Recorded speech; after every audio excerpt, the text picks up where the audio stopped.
king now. I am king. And it began to speak about the me's and the I's. Oh, Saul is my name. I am king. I refuse to surrender. Jonathan surrendered. Even though he was next in line to be king, he saw the anointing on David's life and he surrendered. He established a covenant after he was knitted together with him. And then he surrendered everything. Are you willing to surrender everything? Or are you willing to take this paradox and use it in your life today? Are you willing to be fully knitted to God? And after you get knitted, are you willing to establish a covenant with God? And after you establish that covenant, are you willing to surrender everything? I'm not saying that we are perfect people. I'm not saying that there's not going to continuously be a growth or moving forward. We will make mistakes from time to time. But you must be knitted to God. Yes, yes. You must be one. Yes. You must respect his covenant. You have to respect the covenant. People that break covenants and contracts get sued. They end up in court. Things get out of hands. Divorces take place. They lose children because they don't honor the contract. See, the covenant is a contract. And we know once you have that contract before you, you have to surrender to it. I'm a landlord, and from time to time, my tenant does not surrender to the contract. So the relationship is complicated. Now, we still work with them because we're Christians and we're believers. We even went as far as saying, you know what, we'll lower your rent to this. Then we did it a second time. Said, get caught up, we'll lower it even lower just to help you out.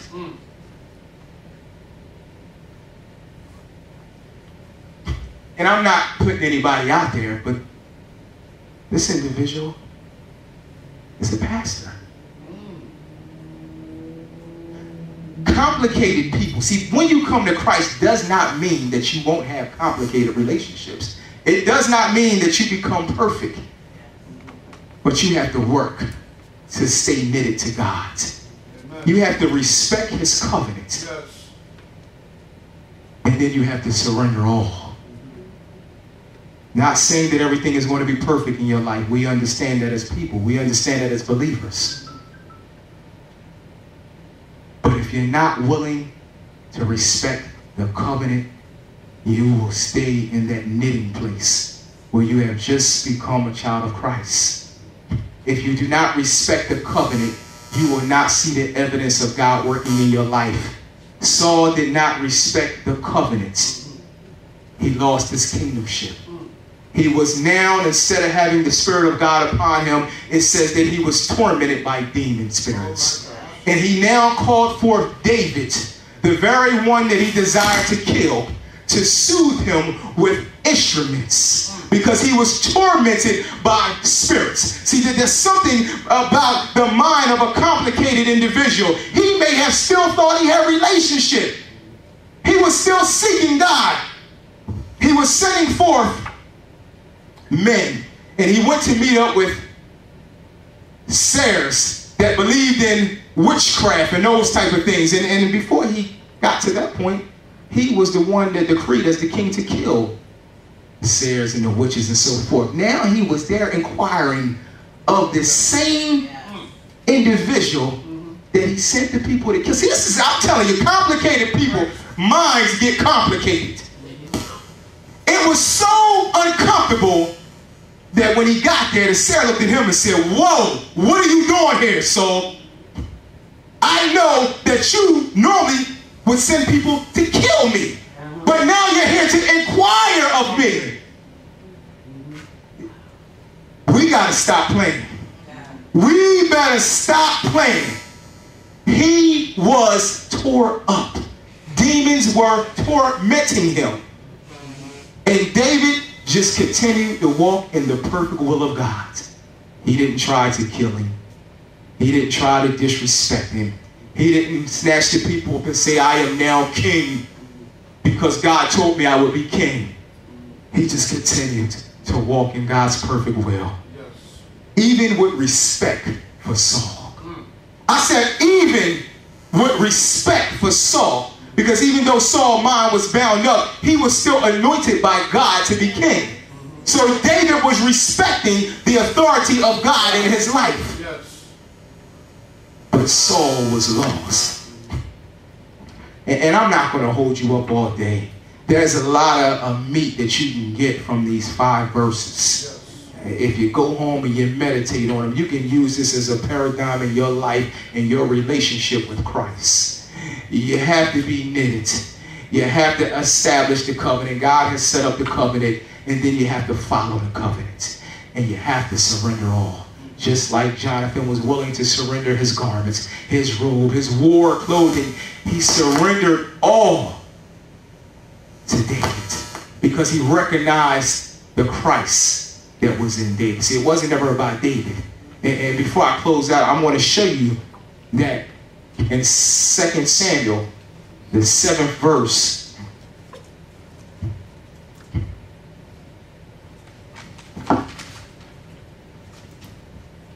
because some people, they look and they say, what happened that David, because David sinned eventually, but we know that he was restored. There was consequences. But Saul, he was not restored, and the prophet told him it's done after the 2nd time. Wow.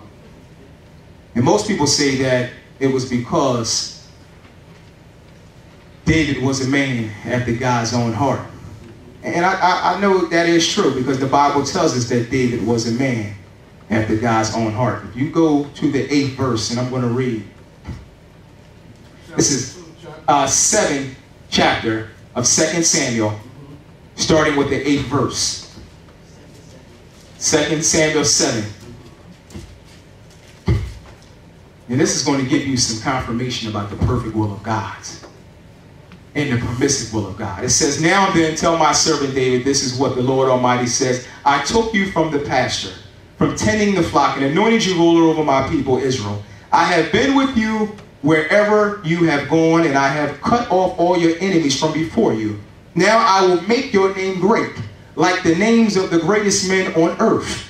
And I will provide a place for my people Israel, and will plant them so that they can have a home of their own and no longer be disturbed. Wicked people will not oppress them anymore, as they did at the beginning and have done ever since the time I appointed leaders over my people Israel.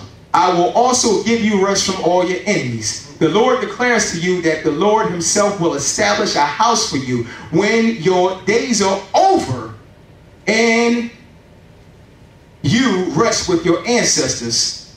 Listen to this. I will raise up your offspring to succeed you, your own flesh and blood, and I will establish his kingdom. He is the one who will build a house for my name. And I will establish the throne of his kingdom forever. I will be his father, and he will be my son. When he does wrong, see, we look at his son that came afterwards, and we say, what happened with him, Solomon?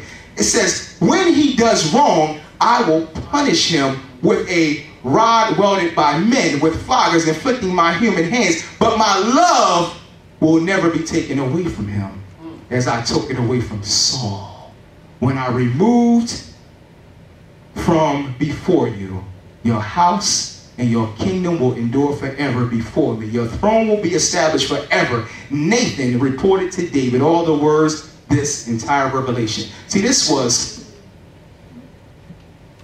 a promise made to David. See, we make promises and we don't keep them. But God makes promises and he keeps them.